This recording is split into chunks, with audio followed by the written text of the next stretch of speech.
It's close. Yeah, one more minute, right? Yes, I hope so. Okay.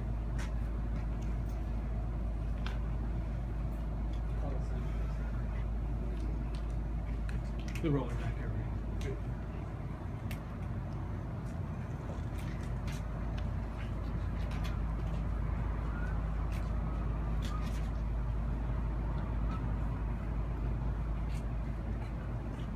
This is an ugly building.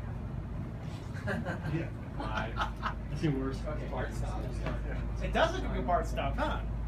It is. Now, you know what? I've been here for 2 years and I've been campaigning for something that says Highway Patrol in the building. Way up there. They got that thing. Kind of cool, right? And there is a Highway Patrol thing over there.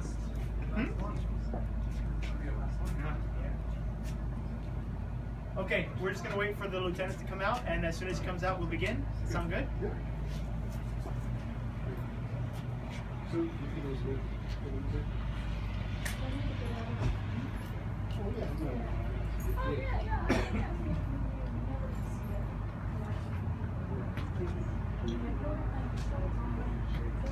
So just for my curiosity, who's going live? 4, 7, and 2. Cool. How are you doing it? Are you doing it on the cell box thing? The box. That's cool. Love this thing. I mean, it's not going to be aired live. It's going to be so they can record it back here. Yeah, perfect. That's cool. I like that thing. Yeah.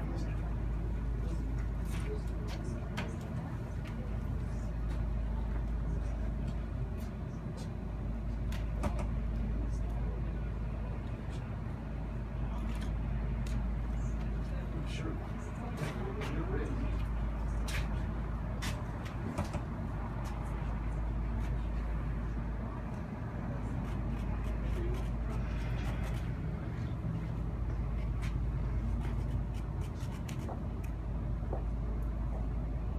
New shoes?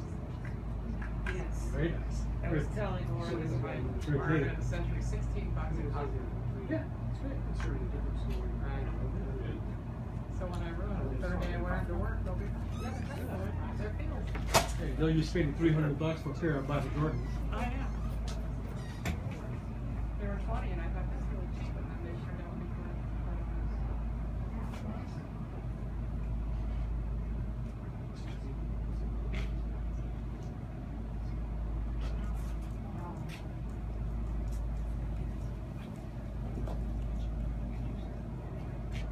Yeah, and it's honestly never been.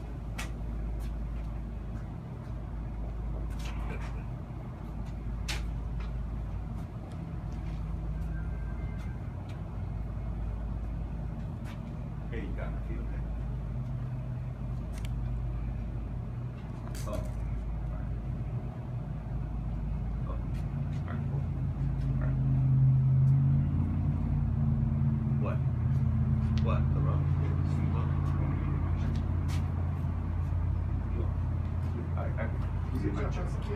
Check, check, check. Test 1, 2. Test 1, 2. Check, check, check. Testing 1, 2, 3. oh, nice. Yeah. Okay, I had to raise it. You want to raise it?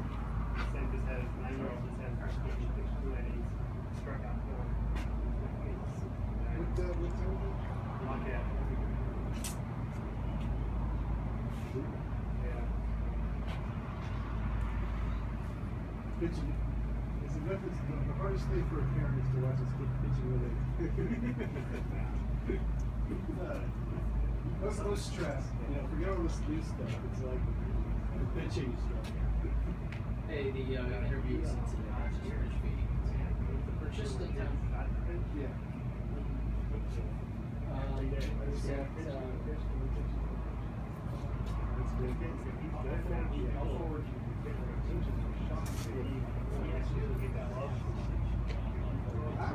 Battery change. Oh yeah. He actually thinks about it because like he thinks about it. It's not important.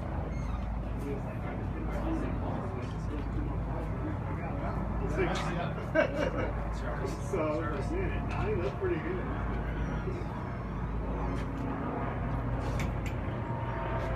At least I've seen it on TV. How you doing?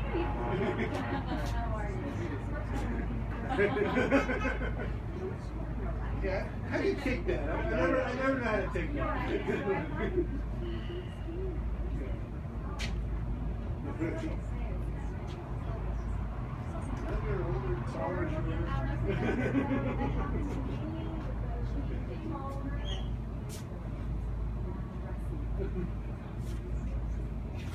All right, and here's the microphone. Let's keep it.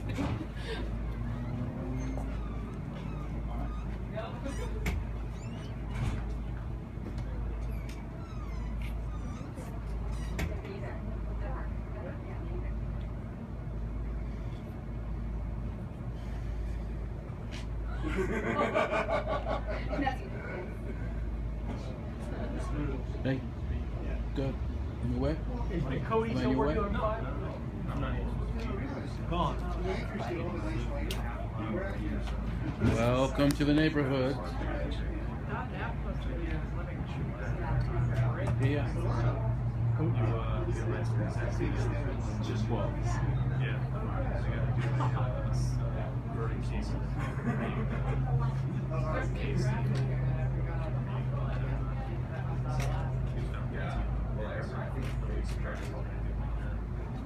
Where do you live first? For your mom?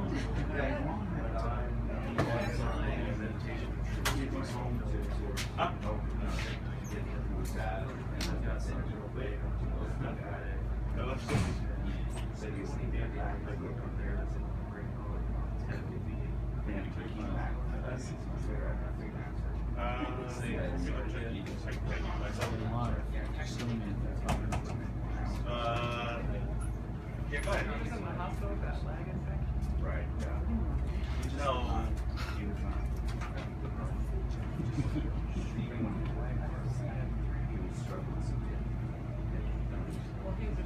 Okay. Yeah, okay. Hey, you not walking yet? That's a big boy.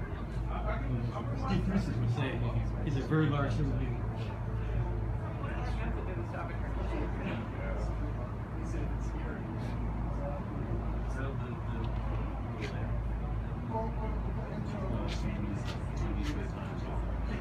Oh, careful, little baby.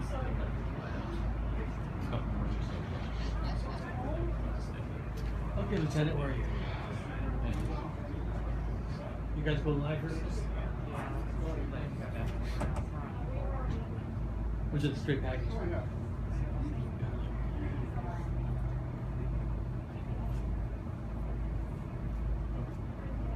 Traffic light us out. It's risky to try to go on your business.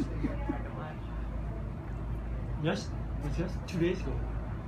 We left at noontime, went to Lexington Reservoir, right? And then we had to do locations. And then they told us we weren't in line in Lafayette Airport at 4 o'clock. Oh, real tight. Yeah, about 10 minutes. That's crazy. Yes. Yeah. Well, a small one for Ford.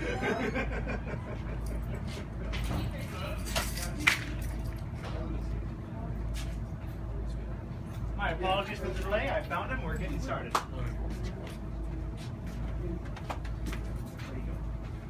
Ask me any questions. Are you good there? Perfect. Okay. Anybody need a level check? Take a look, check. Okay. Officer Daniel Hill, Daniel Hill, Public Information Officer, California Highway Patrol. We're also going to be having Lieutenant Jim Allen, last name Allen, commander of Castro Valley area. He's going to lead us off. Are we all good to go?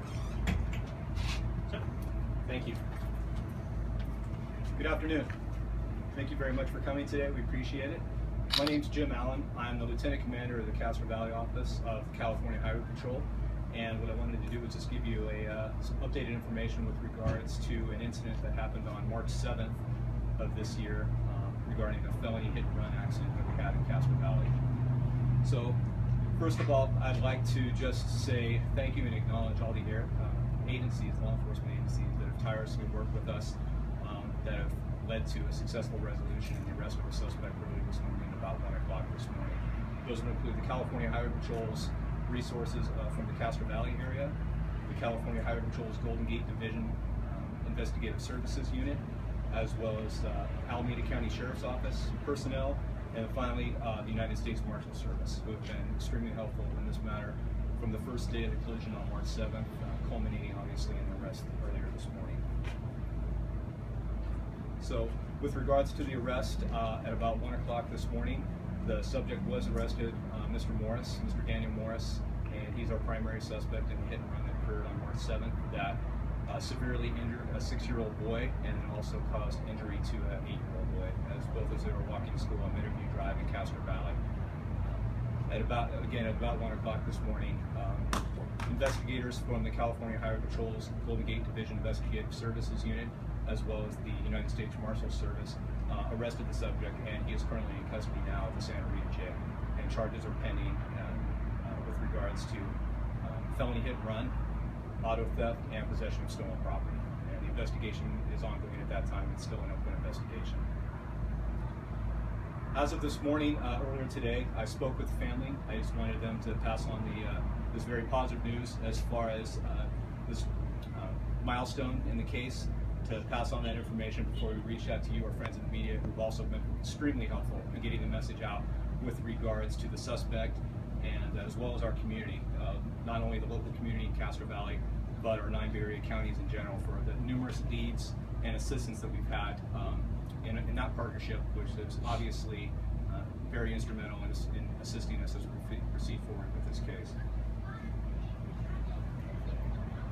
With that, what I'd like to say, well, getting back to the family, obviously I'm going to respect their privacy, and they're dealing with the blight issues right now, and first and foremost, the severe injuries sustained by their 6-year-old son, as well as the injuries to their 8-year-old son. We'll honor their wishes and the appropriateness as far as the degree of injury and things like that. We won't comment on that. However, they were very appreciative of everybody, not only law enforcement, but again the media and the community, to get us to this stage. They were invited to be here today at the press conference, and while they were very appreciative of the offer, they declined. Obviously, they're with their boys at this time, but they did want me to pass that information on to all of you and to all the community at large and the law enforcement partners that worked with us to get us to this stage.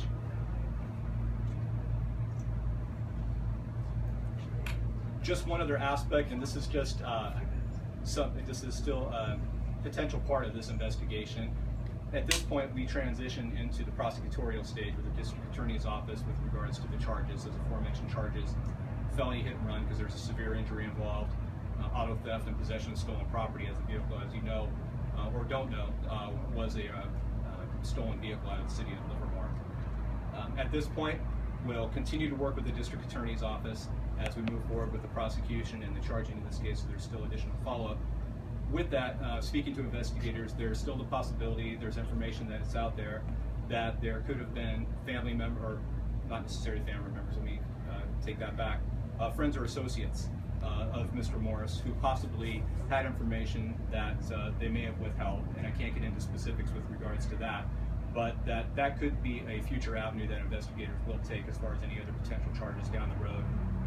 Forgive my lack of knowledge of the exact sections, but something in effect of aiding and abetting and assisting him and helping him to basically elude capture from law enforcement officials. Finally, like I say, we just wanted to say that, just reiterate that law enforcement, California Highway Patrol, the Sheriff's Department, the Marshals, all of us working together on this case, and even our friends over at the Livermore Police Department who assisted from the get-go, as we had to, it was a fairly complex case that we had to tie in with a theft incident that happened over there that had an element involved with our hit and run case. We can't do that without the community. Locally, as the commander of the Castro Valley CHP office, we work very closely with our community every day, and had it not been for those strong partnerships and the assistance that we get from our community each and every day, working with law enforcement and assisting us in the investigation, or even whether there were tips, whether they went anywhere or not, we did have a lot of feedback from the community, and we appreciate appreciate that. And that continued cooperation and partnership is what makes it such a strong relationship we have, particularly in our community there in unincorporated Alameda County. Yes, sir.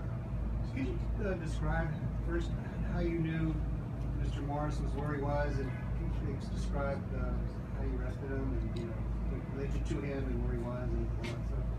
So with me, I'd like to take credit for it if I could, but to answer your question, as far as some of the specifics and things like that, get into some of the investigatory steps and things of that nature, and I'll defer some of that to Officer Hill, who's a representative for Golden Gate Division, as far as some of that information, because a lot of it did involve the other agencies in our Golden Gate Division Investigative Services Unit. But you can correct me if I'm wrong. Basically, various information came to light with regards to, and some of it confidential in nature, since it's still an ongoing investigation, that led them to this location where they made the arrest this morning. I'm sorry if it's outside. I know that's not a lot of specificity. Dan may be able to provide a little bit more that he knows is releasable at this point, but since it's still an ongoing investigation, I just want to be use caution as far as giving out too many specifics with regards to that and source information and things like that may have led to that. Does that mean you received a tip? Sure, I'll take that. Okay. Rather than show the same statement over and over. So in respect to this investigation, our investigators pursued a number of different leads, much of which we can't release. We did receive tips from the public. That does help us a lot. People that saw the collision, people who had information that they were able to share with us. That really is part of our community partnership that Lieutenant Al was speaking about. We use all of that information as well as different investigatory techniques that we can't share with you right now, especially with regard to what we're still pursuing in terms of the filing of the case. But through all of that in tandem, we were able to really collect all the information that led us to Mr. Morris's whereabouts this morning, and we're able to take him into custody with the cooperation of the U.S. Marshal Service. Can you talk about how you knew it was him in the first place, and in the Livermore connection? Can you elaborate on both of those questions? Absolutely. So through the course of our investigation at the scene, of course, the suspect did, the unknown suspect at the time did flee on foot, leaving his vehicle behind.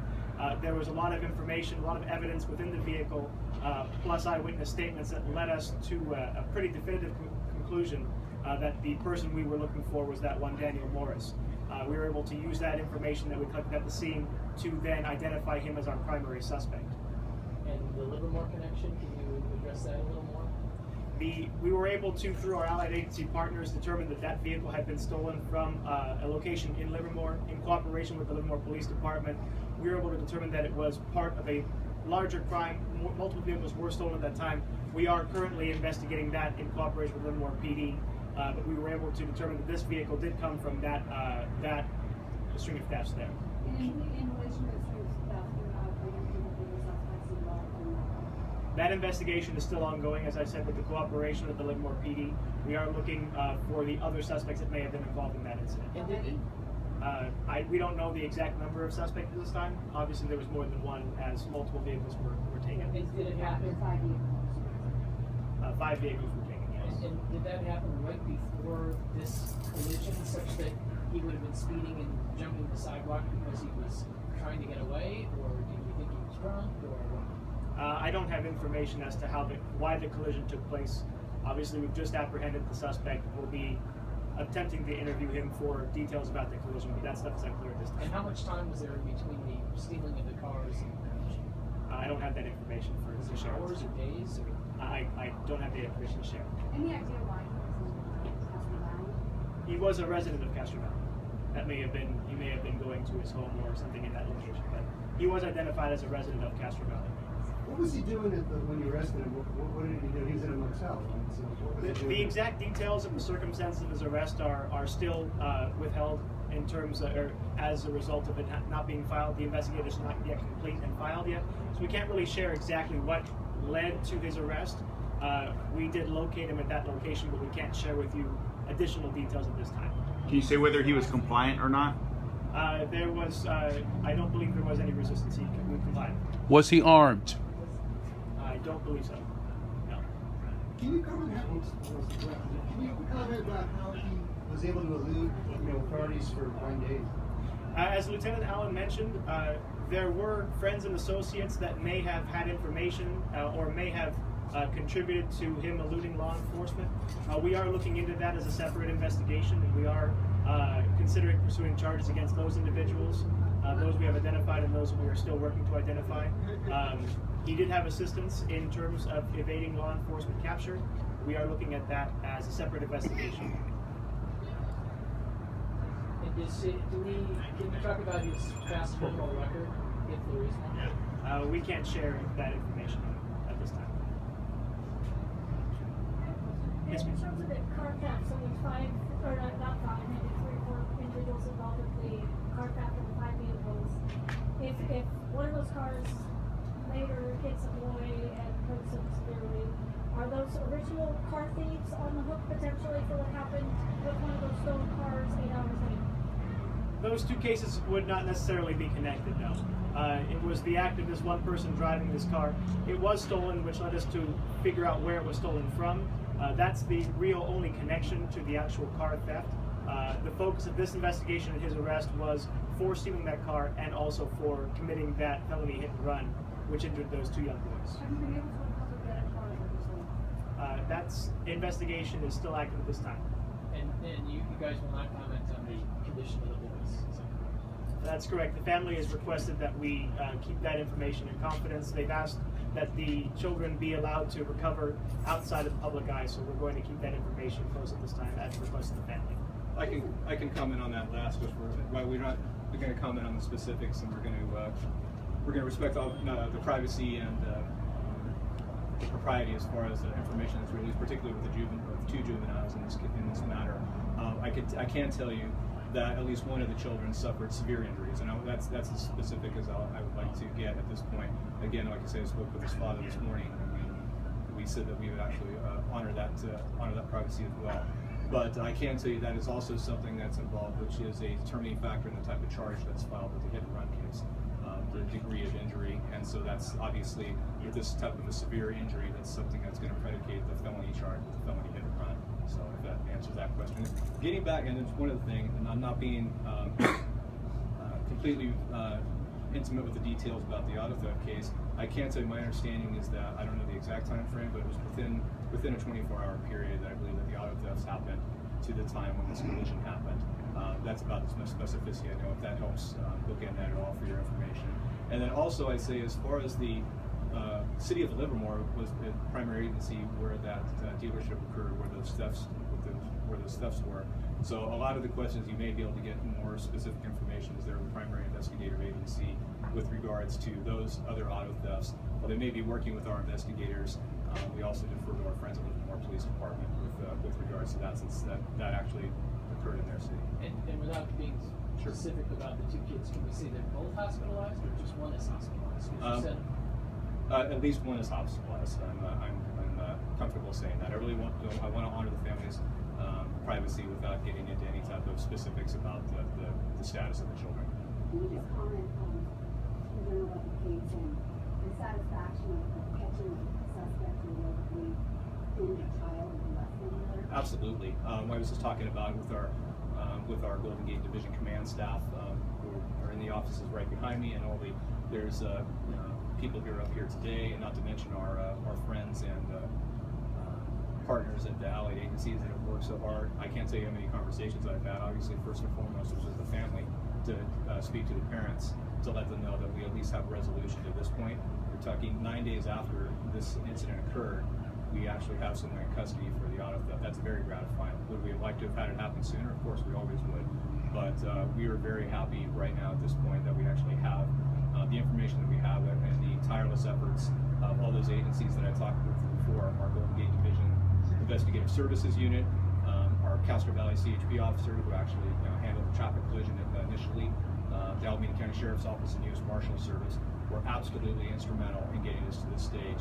And I know I touched on them before, but all those entities I talk about, not just last night, but you got to understand the amount of work and the great police work essentially that went into this in the last 9 days.